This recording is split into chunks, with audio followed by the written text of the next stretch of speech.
একজন ভণ্ড দার্শনিক একদিন নাসিরুদ্দিনকে বললেন, আপনি নাকি একজন মস্ত দার্শনিক, আমি অনেকের মুখে আপনার কথা শুনেছি।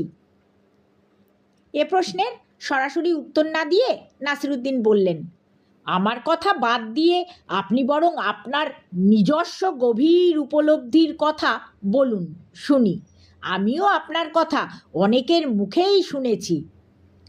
ভণ্ড দার্শনিক বললেন, তাহলে শুনুন, রাতে আমি এই মর্তলোকে কখনোই থাকি না। ধ্যান করতে করতে আমি চলে যাই স্বর্গের উচ্চতম স্তরে, যেখানে আল্লাহ বাস করেন, সেই ধামে।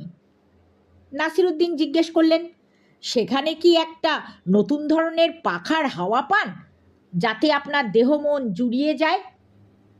সে পাখার হাওয়া কি আপনি উপলব্ধি করতে পেরেছেন বলে আপনার মনে হয়?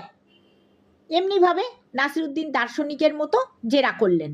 এ কথা শুনে ভণ্ড দার্শনিক মনে মনে ভাবলেন, স্বর্গের উচ্চতম স্তরে হয়তো নতুন ধরনের পাখার হাওয়া নিশ্চয়ই পাওয়া যায়, দেহমন তাতে নিশ্চয়ই জুড়িয়ে যায়। তাই তিনি বললেন, হ্যাঁ হ্যাঁ, পাই, সেই নতুন বাতাসে শরীর মন সব জুড়িয়ে যায়।